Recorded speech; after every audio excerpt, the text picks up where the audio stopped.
You have the most fervent haters of anyone I've ever met. Get the fuck out of front of my business. We have fervent haters. They are quite devoted to it. You're all talk, dude. We accumulated some people who don't like us. They're small, liberal arts. People have read all the articles that are mean about me. You're a fucking clown. They're all in on hating you. I run a business. I work hard. I sold my jobs. business twice. 100 million, 400 million, bought back for $1. That's a clown. How does that work? So they paid, what, $600 million or something for your company? $600 million. Hey, let's just give Barstool Sports back to Dave for free. Congratulations on one of the great business transactions of my lifetime. You're kind of similar. Were you ardent, like, go Fox, go guy? My view on Fox hasn't really changed. Did you feel like at Fox you could say whatever you want? It looked like you guys were sticking it to Fox. It seems as if your microphone has gotten quite a bit larger. Have you been surprised by that? Do you care about the numbers? It's 100 million, it's 200 million, it's like... So imagine this as a business trajectory. You start a small business as a young man in your 20s. You make basically nothing. You work for 20 years. You build it into a much bigger business. Then a huge business comes in, buys it, hands you $100 million. You walk off into early retirement, sort of. And then they come back a year or two later and give you back your business for free.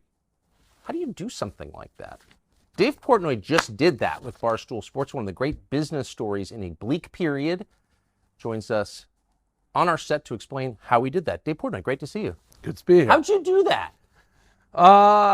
I think right place, right time. We were talking a little bit. I probably owe all my haters, of which there are many, a thank you, a postcard maybe.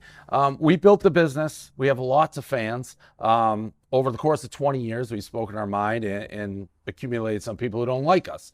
We got sold. You have the most fervent haters of anyone I've ever met. We have fervent haters. We have. They're all in on hating you. They are quite devoted to it, but we have lots of people who love us. So we sold the company to Penn Entertainment, which is a gambling company regulated by the government. And what happened was the regulators, there are a few that do not care for me, some that, more than others. And they're the types of people you'd expect not to like me. They're small, liberal arts. People have read all the articles that are mean about me. Well, they can make your life hell if you're in the... How many are there?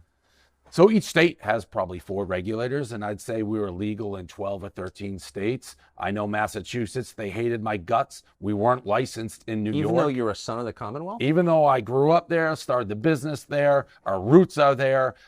We were invested. They actually investigated Barstool Sports as part of getting a gambling license. They were investigating me. I don't know about what, and I don't know why. I actually watched the gambling hearings, and a member of the board stopped in the hearings and said, I just want it on record. What you're doing to Barstool is so unfair and so different than the way you've treated every single gambling company. I want it noted. It was that crazy, but there's no oversight. There's nothing. So, And these people are not elected. not elected, appointed with no oversight. And basically there's nothing. A gambling regulator can say, do whatever they want. They can make up the rules, make up the laws. And what we saw with Penn over the course of 3 years is every time we took a couple steps forward, we'd go backwards with the gamblers. We had to explain every article, every hit piece, everything that's ever been said. We were on trial. And we were the only ones on trial. It didn't matter what the backgrounds or the histories of the other gambling companies. So it became really difficult for us to succeed in this business when, for example, we weren't allowed to do college football game day shows. Like we for years would go to college campus before a football game and we do a college football show. It's called Barstool Sports Game Day. We weren't allowed to do that anymore because they said we were promoting the underage gambling. Everything we did was met with resistance. So it made it really hard for this Penn Barstool relationship to prosper. And I think Penn got to the point where they said, we're not getting the results we wanted. And it wasn't, I don't think they thought through our own fault, their fault. The relationship was much more difficult. We underestimated the regulators, how difficult they could make this in a regulated world. So they said, we're going to partner with ESPN. They had an opportunity. And I think it's a good thing for Penn. They still own a ton of stock. But once you go to ESPN, maybe you don't need Barstool. I end up getting the company back for $1. So that's why I say thank you. But I don't understand. But how does that work? So they paid what, $600 million or something? Yeah, $600 million, that neighborhood. And the regulators make it impossible to make it profitable, which I totally understand. But then how did they get to the point where like, hey, let's just give it back to Dave Portnoy Yeah, for free? So we have a great relationship with Penn, and we always did. So I do think they cared about the future of Barstool. But it's not only that. They just formed a huge relationship with ESPN, gigantic company. You have Barstool over here. We were supposed to be the media engine, and we were losing money. We're in growth mode. Barstool was growth, to try to build the funnel for gamblers. When I ran it myself, we made money. It was always making money. So the option I think that Penn probably was faced with, and I'm speaking for them to a degree, is, all right, we got ESPN. Are we going to continue to lose money with Barstool? Probably not. They would have optimized it, and people who aren't making money probably would have lost their jobs. Unfortunately, I have a bigger heart than people give me credit for. I got these idiots at Barstool who had been with me for 15, 20 years. The same people. If they didn't work for me, I don't know what they got, bad groceries. They're morons, Tucker. They are truly morons. They fit in our circus, in our moronic world. So I looked at it, and Barstool was losing money. I said, I'll take it back. We're losing a bunch, so I got to fix it. But I know I can save all our jobs and get us back on the profitability course. So it worked, I think, for Penn, and it worked for us. How much are they losing right now? We lost about $10 million last year. That seems like a lot. It is a lot. It's a ton. But I'm rich, and I can fix it. So if I have to lose money or pay for it for a month or two, fine. But we'll get back to profitable. We'll have some layoffs, but we'll get back to profitability pretty quick. So, I mean, it's interesting. So you built it from like a single newspaper into this big company. And then a big company takes it over. Twice. We actually sold it to Chernin Group, 2016, a media group, and then we sold it again in 2021. Like selling the same entree. Yeah. So good. But why were you able to run it profitably and they weren't? Because I think there's different goals. Like when Chernin bought it, their goal was always to sell it again. So you get revenue, and you're not really caring about the bottom line. They had money. That's not how I ran it. I was paying my bills, paying my employees, trying to buy houses. I'm not just going to waste money.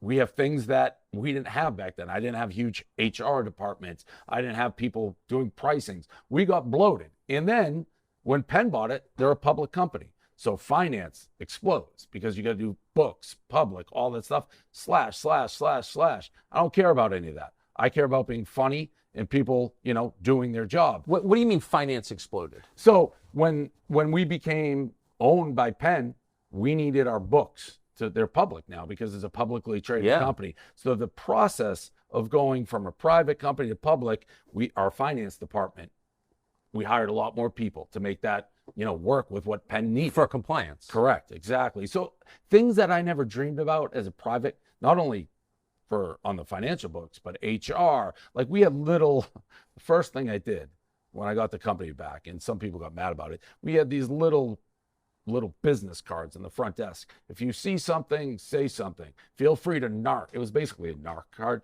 It had a little anonymous address to send to Penn Gaming, Penn Compliance. So like to rat out your coworkers for naughty thoughts or something? Yes, literally. So the first thing I did when I announced I took the company, I marched to the front, I took all the cards, I ripped them in half and threw them in the trash. If you have a problem, say it. Say it out in the open, but I don't like narking private. So there's just a lot of things as a public company that, to me, are wasteful spending. Well, and also just corrosive of the human spirit, like telling on people. A narc card. Yeah, a narc card. So you went to grade school in Massachusetts, right? Yep, Swampscott. In the 80s. Yep. Oh, come on now. 80s. I'm old. Class of Swampscott Athletics are back alive thanks to the class of 95. 95. Nice. And congrats on resurrecting Swampscott's Athletics. If you narked on someone at Swampscott, was that considered good or bad? Bad. That's bad everywhere. And by the way, my leadership style, I will scream at people, but they can scream back at me. And we'll forget about it in 5 minutes.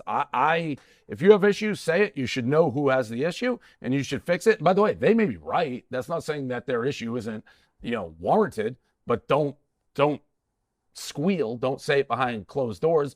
Say it like two people, two grown adults. Figure it out. That's the environment I want. Yeah. Say it like a man to my face, people used to say. Exactly. Yeah. So when you were gone and this big company was running your company, you had an employee who read rap lyrics out loud with forbidden words in them. Yes. And he got fired. Correct. Ben Mintz. What was that? That was awful. So Ben Mintz, he started a morning show, and to see Ben Mintz, he's a walking bumbling idiot. I love him, but that's what he is. So he literally, I think he was reading, because it was Monday or something, I forget the song, but he literally was reading the lyrics off a cue card, read it. He said a lyric that he should have, not said clearly, but his knee-jerk reaction, you can see it on the video, instant regret. Like, he was reading the song, reading the lyrics. The second he did the lyric, he kind of recoils, like, oh my God, I'm so sorry. I'm so sorry.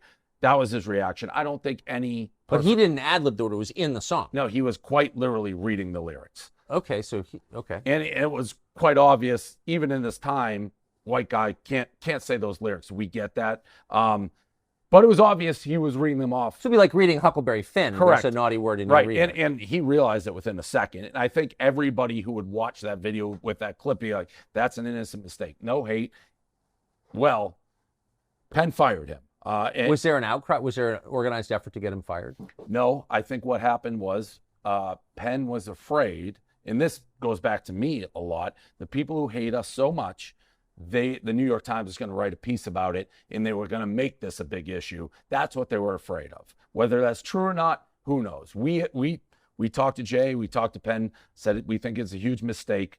From his point of view, he was running a billion-dollar business, which is what Penn is, and he's afraid of the regulators, that the regulators would say, you can't control Barstool's content. Look at this. This is an example. Your license, yoink. And by the way, as crazy as that sounds, I think there's a possibility that some of these regulators could do that because they're that delusional, that unfair. So that's why they got rid of Ben Mintz. So what happened to Ben Mintz? I mean, he lost his job. Ben Mintz lost a job. I had started at the time a watch company called Brick Watch. You said call it Timepiece Company. Whatever it is, it wasn't. Well, all the watch fetishists call them timepieces. Well, maybe I screwed up. Here it is. I'm wearing it. We didn't sell a ton of them. How much are they? They're not cheap. They're $2,400. For one? For one. We'll edit that for one part. So we hadn't hired anybody. And my first hire at Brick Watch was Ben Mintz to be the salesman for Brick Watch, which was great. So we hired Unless you're Ben Mintz Yeah. and you're like, shit, I was hosting this show and now I'm selling watches. Listen, I said, Ben, do exactly what you were doing before, except you do it for Brick Watch, and that's it. We did hire him once I got the company back. We hired him back right away. So he's now. Oh, you hired him back? Now he's back at Barstool now. Yes. That was the first thing we did once I got the company back. Good for you. Yes. Yes. So, and that's how it should be. Listen. Well, that man's going to work for you for the rest of his life. For better or for worse, yes. And I consider myself a rational, logical person. You can tell when somebody is hateful, and you can tell when somebody makes an honest mistake. There's too much in this country where outcry and outrage over clearly innocent, non-hateful stuff, and that's what Ben got caught up in. But you describe a scenario where there isn't really any outrage. There's manufactured outrage pushed by the media. Yes, 100%. Okay, so like your average person, no matter who he voted for, liberal, conservative, doesn't matter, would be like, yeah, he's reading rap lyrics, settle down. But reporters have this role in our country where it's like, no, I can destroy someone, I'm going to. Stir the pot. I wouldn't have thought twice. I knew it was bad in the sense of, oh, this puts a ball on a tee for people who don't like us. And that is what I tell our people not to do. But never in a million years did I dream that Ben would have lost his job over that. It's just funny, though. I mean, it's like you went into the media. I mean, it was a newspaper. Barstool was a newspaper, which you sold. And so you were a media guy from day one. Did you ever think that we get to a place, and so was I, by the way, where the media would have this weird role that's not to inform people, it's to kind of like enforce orthodoxy? No, and I've said this many times, as Barstool has progressed, my career has progressed. I wouldn't even say I was a media guy. I mean, I got in it. I was trying to start a business and make money, enjoy my life. But I grew up in a household where the New York Times was gospel. Like my dad swore by the New York Times. If it's in the New York Times, it's true. There's no slant. That's the type of house that I grew up. Yeah. And then, we'd still have the conversations because he'd see what was happening with me. And it's not just the New York Times. I used to say it about Fox, when everybody's coming at everything with an angle and you have to digest it and be aware. But it's very hard to get truthful information. I don't even know a lot of times where you go if you want a clean slant on something. Everything's so political. Everything's got an agenda. And, I think the New York Times is as bad, worse than anybody out there. Or did your dad ever change his view? yeah, he's come around to it. He's still, I think, he may be more on a person by person basis on who is speaking, but he has come around to a degree. How could you not, unless he'd hate my guts? Because the New York Times makes it, or people like that make it seem like, I'm Hitler. Why? I don't know where that's. I've said this before, but I've talked to you a lot. I've never detected any like real political set. You don't seem very political to me. I've never thought that. Definitely Trump.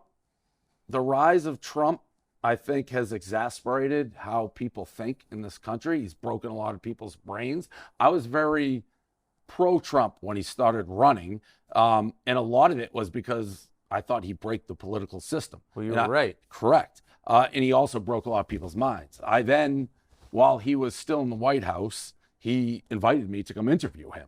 I'd never given an interview in my life. And I got a call Wednesday night, I think, or Tuesday night, and they said, hey, come to the Rose Garden. He wants you to interview him.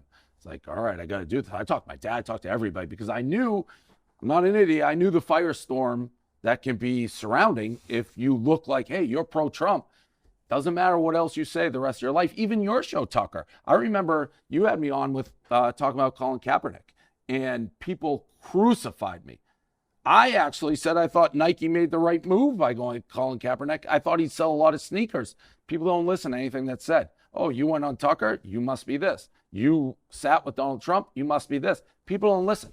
They just make snap judgments. Right. And now my career, because, and even with you, I'm sure this isn't a surprise. I've had people say, you go on Fox News when you're on there and you go on Tucker, what do you think? I did my research on you. I won't go, if I thought somebody was a bad guy, I wouldn't sit next to him, I wouldn't do an interview. People don't do that. And things can be said, twisted. If I read articles on me that are out there and did no back research and just took what they said at verbatim, I would think I'm a really bad guy. And I think some people may believe it and some people don't do the research. So it's a sad state of affairs. And they don't look at why this article is being written. No, that's right. What are they trying to make money off of it? Trying to sell pay-per-views? Like, what are they doing? Like, Business Insider made shit up about me. They just made it up. There's not 0.0001 truth of anything they've said about me. There's zero. I was there. I'm in the room. It's all false. Well, they're a sinking ship. They're run by a crook. They need to get subscriptions. Nobody looks at any of that stuff. Sinking ship run by a crook. Yes, literally. Quite literally, a guy who was banned. And I'm talking about Henry Blodgett, one of the great scumbags of our generation. The man was thrown off Wall Street for telling his clients to buy stocks while simultaneously there's emails of him saying they're terrible stocks. He's a crook. He runs this organization. He runs Business Insider. And I tried to sue for it because all I want to say, the reporters who wrote the articles about me, there's certain text. If you have some text, why don't you have all of them? Because I do. Why aren't they in there? Why don't you have all these exchanges? It's only stuff I sued to get this stuff released. I just want to sit with a reporter, say, can you answer how you don't have the full story? I couldn't get it. And it's scary. The court said you can't prove there's malice, meaning how do you prove that they're not lying? Like it is truly, the burden of proof became on me to prove I'm innocent, not the reverse. So last time we talked about this, you were kind of in the middle of it. And I thought that you would survive it. I didn't know that you would actually become richer and more famous. You would thrive in it. But now that the dust has settled, you're talking about this coordinated and highly aggressive attempt to make you sound like a rapist, honestly. Yes. Though they didn't even allege anything non-consensual, just for the record. Yeah. Because I'm as opposed to rape as anybody, right? As am I, and it's said many times. They really went after you in a coordinated, and again, I can't understand how aggressive it was. How did you, what are the lessons you learned about surviving that?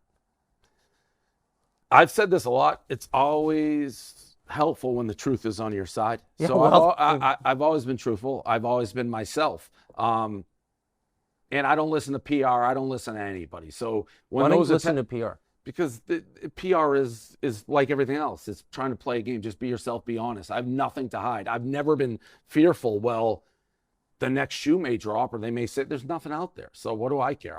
I've been honest to a fault. I've embarrassing videos that have been leaked to me. I have everything. So PR will always try to play the game, how to make it go away, say sorry and things like that. I'm not sorry for anything. I didn't do anything wrong. So those allegations came out, and the next day I responded to them heads on with all this evidence that I had. But it is scary knowing that somebody can print all that stuff. And, at the time, like my girlfriend, I hadn't met her parents, and those articles are out there before I can meet. And still to this day, people will see me and they're like, oh, he's a predator or whatever. And it sucks, but it is what it is. There's nothing I can do to change that. So what do you think? And again, you won Yep. in the end. Business Insider is probably not going to be here in 5 years, and you will be. So, but what about all those guys who in 2017, 18, at the height of the Me Too, and I'm sure some of them were bad and deserved it. Some of them were not bad and didn't deserve it. Andrew Cuomo, governor of New York. I don't like his politics, but he didn't do anything, and they took his job away. Like, how do you think they feel now that the fever has passed?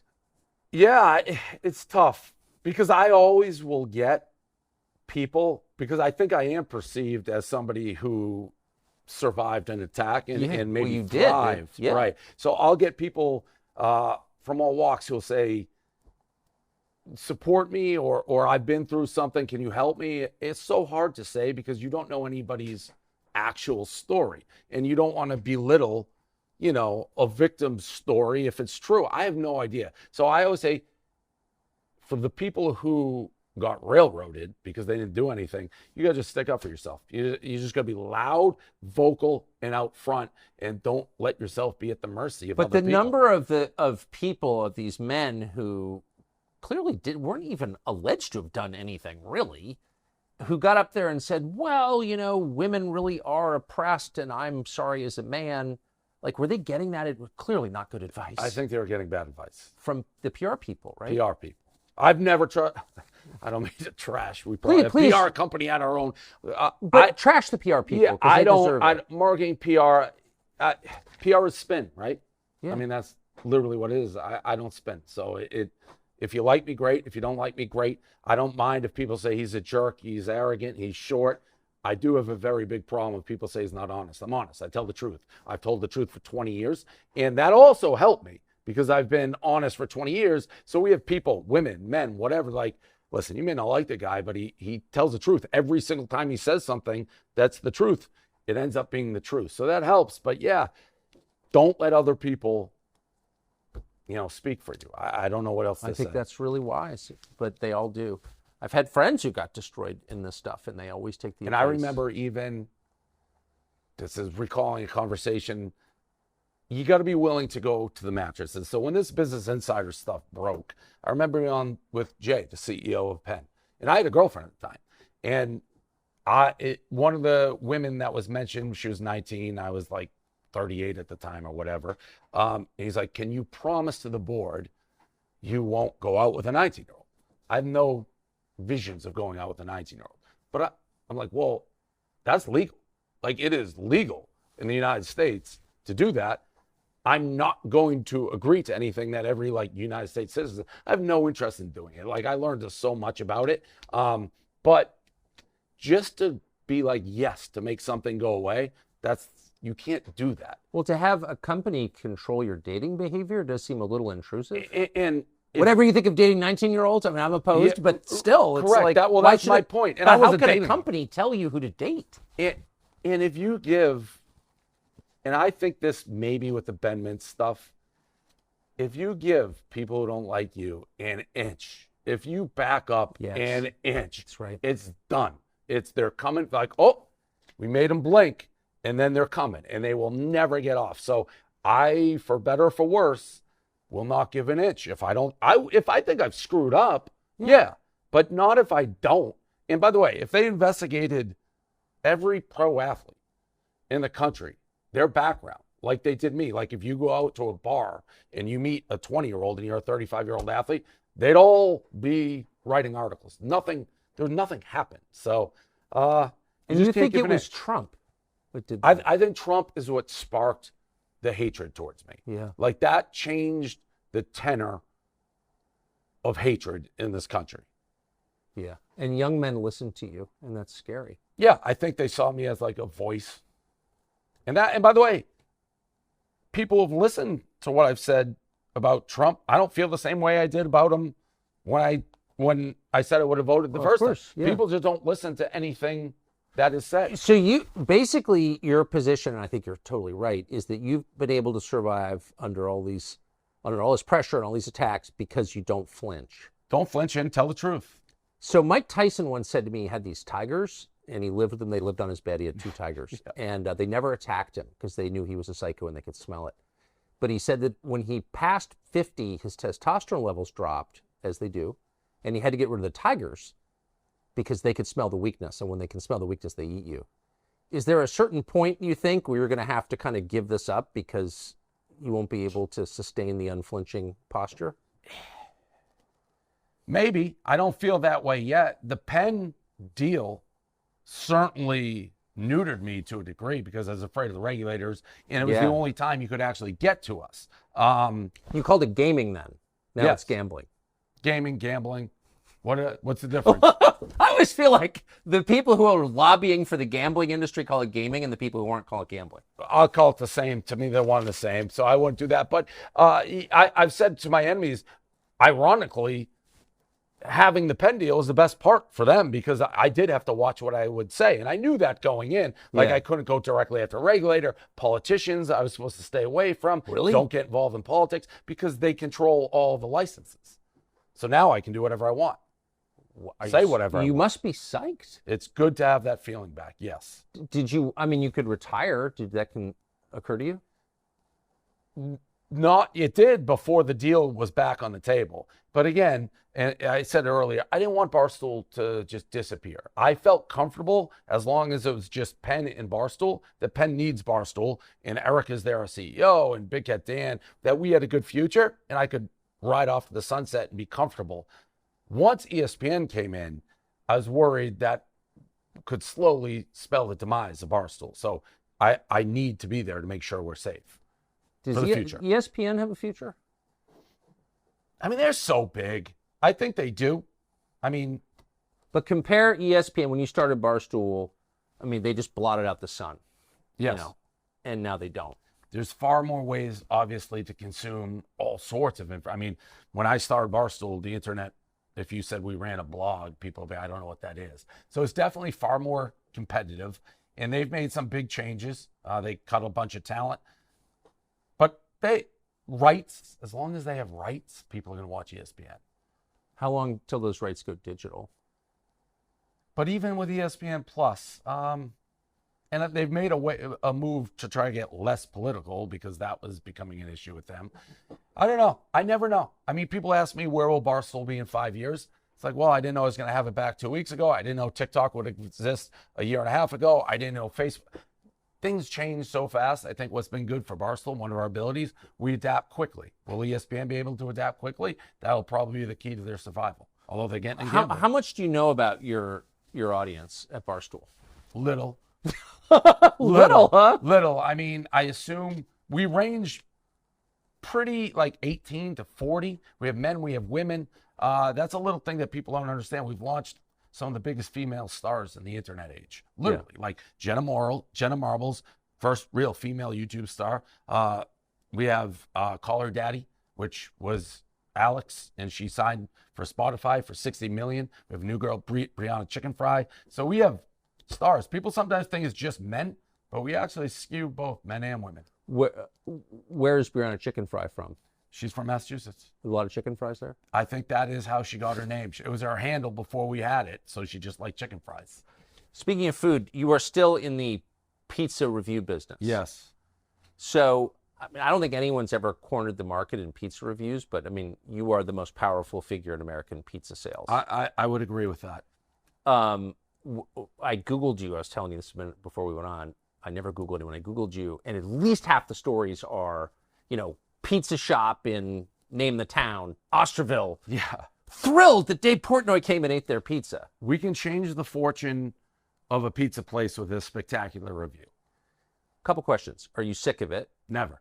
Really? Love pizza. The biggest pain in the ass with pizza is just driving around to find the new ones. But no, I love pizza. How do you stay slim? It's a great question. First of all, I'm starting to put on weight, so that's changing a little bit. But I don't know. I think it was Adderall a little bit. Adderall diet. Adderall helps, doesn't it? Yeah. Kills the appetite. When you're on Adderall, how many pieces of pizza can you eat? Just a couple bites. Yeah. It does kill the appetite. But when you're not on Adderall, I can house the whole thing, no problem. yeah. What's your favorite kind of pizza? So I like New Haven, like coal-fired. Like New Haven, Connecticut is, to me, the pizza capital, not only of the United States, of the world, Yes. but coal-fired. Charcoal, crispy, you want to hear the crunch. That's my favorite. Thick or thin crust? Thin. Toppings? Cheese. Come on. No, cheese. That's how I know. it's a gold medal slice. If I'm going off Yeah, from if it's off peppers, camera. onions, mushrooms. Really? Yep. What about bacon and pineapple? Oof. This interview is maybe over. What's a sincere Pineapple, right? question? No, yeah, not a bacon fan. and pineapple. No, Well, not yeah, a I think fan. that's crazy. No, that's a big debate. Everyone asks that. Pineapple on a pizza. I mean, I won't judge, but I wouldn't do it. Well, you're judging. Big Oh, time. a little bit. No, I am judging pizza. I'm saying pineapple on a pizza. Bacon, fine. Pineapple, no. Okay. Well, what about pepperoni? Yeah, that's the number one topping in the world. Better than sausage? I'd prefer pepperoni. Yes. Where are you on calzones? Love calzones. Really? Not Yeah. too much dough for you? Nope. Love it. I used to work at a pizza place, and by the end, I was there for 2 years. I was only on calzones. Calzones are great. Because you can't drop anything, like flies don't land on the inside of the calzone. That's true. So 99%, and I've watched all your pizza. I've done a pizza review with you. People are thrilled that you come to their shop. Yes. Okay, but occasionally you get someone who's got something going on in his personal life or has a problem with you, and it doesn't go well. So we're going to put this up. This is outside Boston. What town is this in? Somerville. Davis Square. Somerville, Mass. Yep. Davis Square, Dragon Pizza. Okay, let's see what happened. I don't know how long it was sitting there. It looked, I'm gonna be honest, it looked better in the case. It looked more well done in the case than this one. So we'll see what we got. One bite, everyone knows the rules. It is very thin. I do smell the Parmesan. See what we got. Oh, it's a floppy mess. Strong Parmesan. This is an acquired taste. Like if you get this, know you're gonna get hit with a left, right in the face with Parmesan. I'm not the biggest Parm guy. How do you score that? Because if you like Parm, fine. If you don't, I don't. 6-4. Dave, Yes. enjoy your pizza as any customer, but I don't appreciate what you do coming in and judging a business with one bite. Well, we do more. Is this your spot? This is my spot. Oh. I hope you enjoy your pizza, but I don't appreciate what you do to small businesses. Well, I help. The good news is I I give don't you see a it that way. terrible school. Let me be a little clearer. Move on. Don't stand in front of my business. Let me be clear. Fuck you. Let me be clear. Fuck Get you. the fuck out of Fuck front of my you. business. Fuck you. Dumb It's as a the year. public Your whole street, you fucking platform. motherfucker. Yeah, but it's this a is my public business. street. This You can- ain't your business. Yeah, but this is my business, and if you Fuck stay you. here, I'll call the Fuck fucking you. police. He's right across the street. Go get him. What are you gonna tattle me on for standing on a public street? Just being a fucking Your, bitch. your shirt's 6 sizes too small, fatso. Just go fuck yourself and the whole go- fucking platform you're on. Oh, you don't like the platform. You're a joke to me, dude. You know what? You're Take making your a fucking joke. show and your fucking game and go somewhere else. Blah, blah, blah. Guess By the way, what? I've raised $50 million for small business. You're all talk, dude. $50 You're all million? talk. Was that all talk? Yeah, kind of like that New York Times article. Here we breaking down. go. Here we Exactly. go. Your Exactly. shirt's 6 sizes too small. I don't care. I Lose work some hard. weight. You're a fucking joke. You work hard? Yeah, maybe. Like, My man. you're so full of shit, dude. How? Tell me how. You're a fucking clown. How? I run a business. I work hard. I provide sold my jobs. business twice. 100 million, 400 million, bought back for $1. That's a clown? Everything since I got in this business that you represent is an embarrassment. Like to this what? business. Like raising 50 million for small business? Everything. Name Everything. it. Name it. Everything. You haven't Don't named play one your thing. game. You haven't named one thing. I make pizza. It's great. It sucks, You're actually. a fucking joke. Name one thing. Name one thing, asshole. I've given up too much of my time. All you've said is everything, Name one thing. You're a fucking Name joke. one to me. thing. Clown.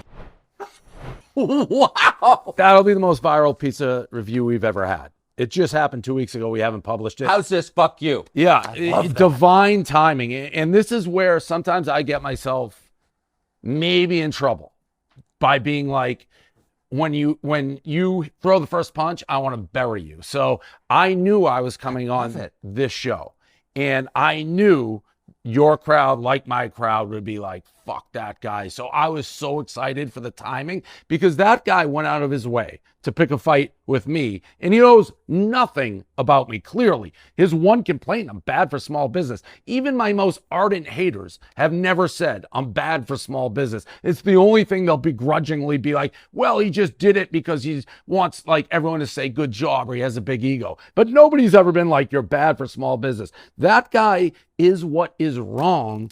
And this may be over the top, but he's what's wrong with this country. I agree. Like, fine, I don't care what your politics are, left, right. Clearly, that guy is like hates Trump, hates everything. But why do you hate me? You don't know anything about me. You Because come out his wife yelling. hates him. Yeah, yelling, Clearly. yelling.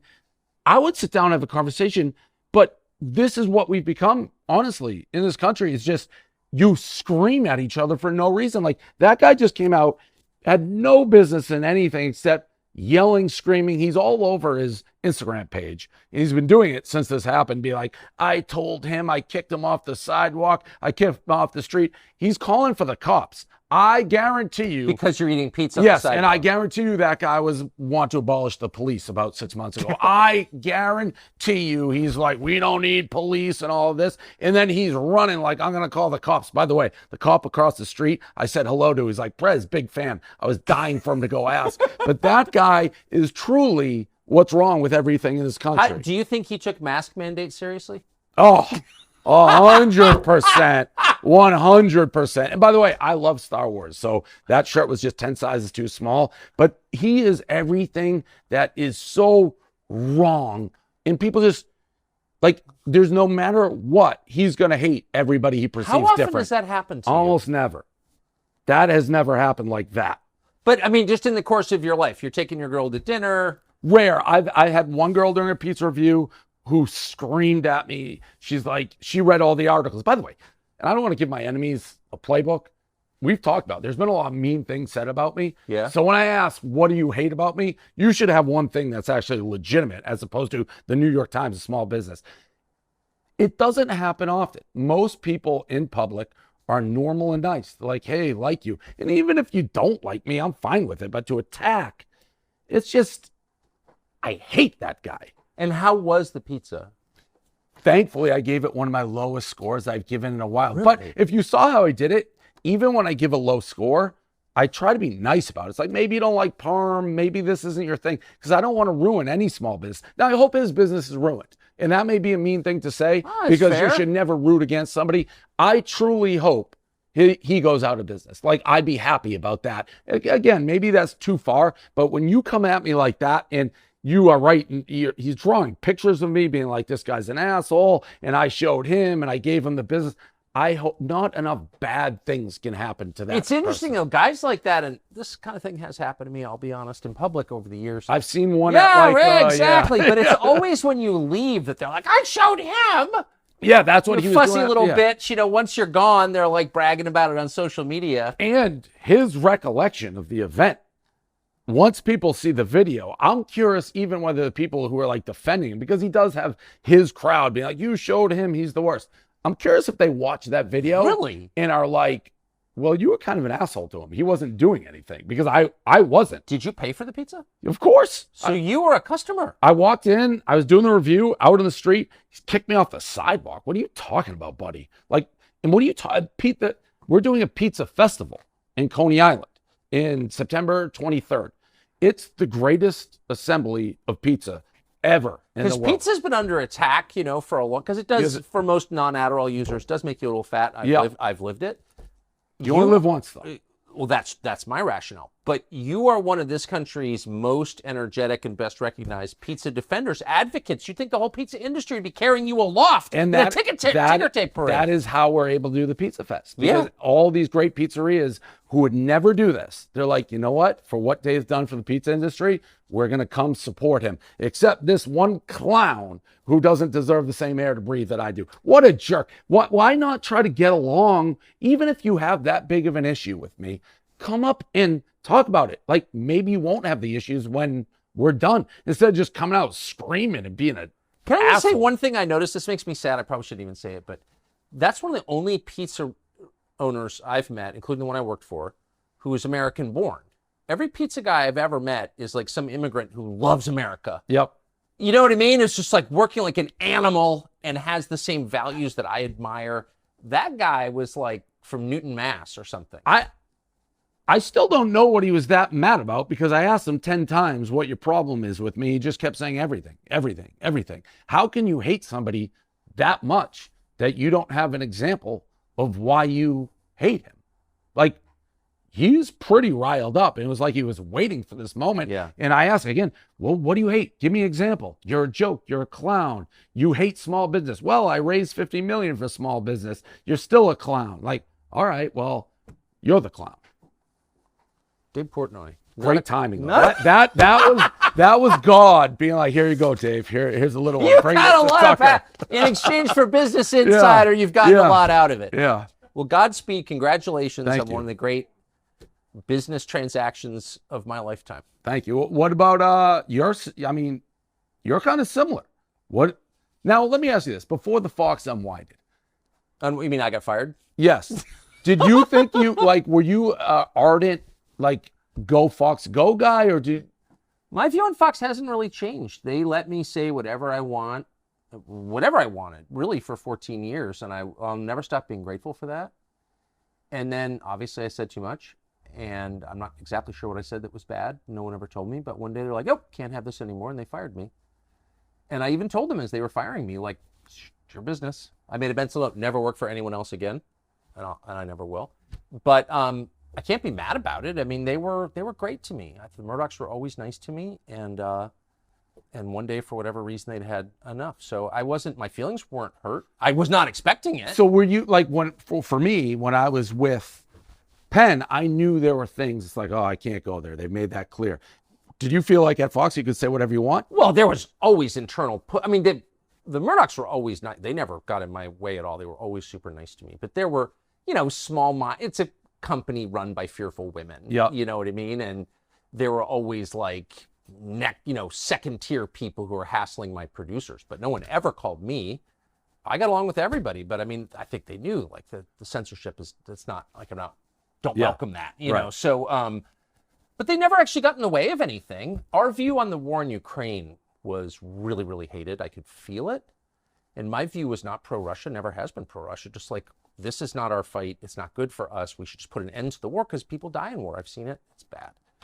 And just saying that was considered like crazy pro-Kremlin propaganda. And they were very mad about that. But to their credit, they never said anything to me about it directly. I could just smell it. And so I really just don't have any complaints. And I will say, and I know that you've experienced this, it's true, being humiliated in public, being fired, I have been a couple of times, is totally good for you in the end, because it keeps you from thinking you're Jesus or like getting like super crazy hubris guy, I would think with you, it would have increased. So we spoke, I don't know, last time I was there, and you may correct me if I'm wrong. I never really struck you as a huge technology guy. You were like, even today, you're like, I Googled for the first time. So now you go to Twitter. I hate technology. Right. So, which is now. I hate electricity. Actually, that's how I feel about it. So you Tucker on X and all that stuff. Have you been surprised? It seems as if your microphone has gotten quite a bit larger. Yes. So have you been surprised by that? No, I've been grateful for it. I mean, we, like, within hours of getting the boot, thankfully they fired my executive producer, Justin Wells, like within 4 minutes of firing me. Yeah. And he really didn't do anything wrong. He was the best producer in all of television, and everyone knew it. And Fox has a lot of nice people, a lot of very incompetent people, obviously running it. And he was one of the only competent people in the whole business, but they fired him too. And within, I don't know, an hour of that happening, Elon called him and said, you should come to Twitter. So I'll never stop being grateful for that. We don't work for Elon or anything, but we're using the site like everyone else uses it, which is as a platform that's not censored. And I'm super grateful for that. I do think the downside to social media is you can get involved in like people's responses too much. Yes. No, that's soul death. Yeah. It's so. So do you just ignore it all? Oh, I really try to. Yeah. Because underneath. Because they were talking about you just as much when you're on Fox. Oh, I never looked at anything. I never read. I mean, I know who I am. For all of my many faults, I know who I am. And I don't need other people to tell me who I am. Right. And I don't, if my wife has views or my children have views or my college roommates, have a view, I'll listen and pay attention. But someone I've never met, I don't give a shit what Do you think. care about the numbers? Like with the Trump thing that you just did. like Austin, my guy, he's like, it's 100 million, it's 200 million. It's like numbers that are beyond compare that you really couldn't see in Fox. Do you care at all about? Do you look like, holy shit? I mean, look we're at starting this? out, so like you want to, you want to just you want to show a force, and like we're still here, and Yeah, like whatever. Paul Ryan didn't like me, but you can't make me shut up. So I think it does send a message that I think is good, not just for me, but for the country. But no, I'm not a numbers person at all, and like I never was on our Fox email ratings list ever, not one time. Ask anybody who worked with me, and I didn't know how to read a ratings chart. I never looked at our ratings. I would say to my producer once a month, "How are we doing? Still number one? Great." That was it. Like I don't look at that stuff because I don't want to be self-aware, because self-awareness leads to self-obsession, which leads to narcissism and misery. So just stay away from yourself. We think about ourselves enough, don't you think? I'm a numbers guy. No, but I'm you run a business, Yeah, so I don't. Yeah. You know what I mean? Like I couldn't run a business. If I ran a business, we'd be broke the first day. It'd be tough to go broke with those numbers on Twitter. No, but I'm just saying, like I would No, I get manage it. to blow it all, or just I don't. That's not my gift. I talk. I don't do business. So that Trump, is your dad a business guy? he fancies himself one, but I would not say he's one. He fancies himself one, but no, not really. He was an attorney. His attorney was attorney, but no, not really business. I'm more in the business side. Yeah. Clearly, you have a gift for it. I just don't. Yeah, I mean, I'm fascinated on that, the whole you to Twitter thing on the business side. Forget what you're saying was doing all of it. Like, Well, the business side's super interesting, but I really try and think only of the story and of what is the lie that we want to combat. What is the thing you're not allowed to say that you have to say and you're going to say? And also, I'm 54 and my kids are grown, so I don't really give a shit, actually. What are you going to do to me? like to me, the Trump interview seemed like something it looked like you guys were sticking it to Fox. Well, I would never want to stick it to Fox, but Trump called it. No, I'm not mad at Fox. I'm really not. But the timing of it. Well, it was the night of the debate, but the reason that it was is because he didn't want to do the debate. I didn't make that decision. So for him. he approached you to do it. He approached us and said, I'm not going to do the debate. But if I'm being totally honest, I didn't really believe him because it's Trump. Like he changes his mind. He's volatile. Maybe he decides this is a spectacle I can't pass up. We didn't know. I mean, we were actually traveling back from Europe that day, and Justin and I, my producer and I, were on separate planes. But we were texting from plane to plane, like, do you really think he's not going to do the debate? Like, we didn't know, right? So anyway, no, we weren't trying to attack. Well, he may have Fox. been that. Well, he doesn't like Fox, Right? I know. but they don't like him, and they never did, and they always had rules about not allowing him on. And my view was, I think it's totally legitimate to dislike Donald Trump. I don't hold that against anybody. It's totally fair to have any view you want on American politics, but the guy is the dominant figure in American politics, and certainly dominant figure in the Republican Party, and you're a news organization. So if you've got a rule, just because the owner doesn't like him, you can't have him on the air, you're not really covering the news at that point, are you? Right. What are you doing? You're lying, actually. Right. So that makes it no different than that's any exactly of the other right. networks. It's exactly right. Yeah. Bobby Kennedy, who I happen to love, not everyone does, but that's my view of him, but they won't allow him on CNN or MSNBC. Can't go because they don't want viewers to hear what he has to say. Right. Well, I just look down on that, don't you? 100%. 100%. You got to be able to make your decision. Like I thought he should have done the debate. Yeah. Like to me, if you're voting on the president, you want to hear him debate. He's brilliant. He's the best to ever play the political game. So to become president, I think it was the right move not to do it. But for the betterment of the country, I think you should be on the debate. I kind of agree. I like the debates personally. I mean, how else is people going to decide? The problem is that the news companies that host the debates are so rotten and corrupt, and everybody knows it. The whole thing's rotten. The whole thing is rotten and corrupt. Is Biden going to be the nominee?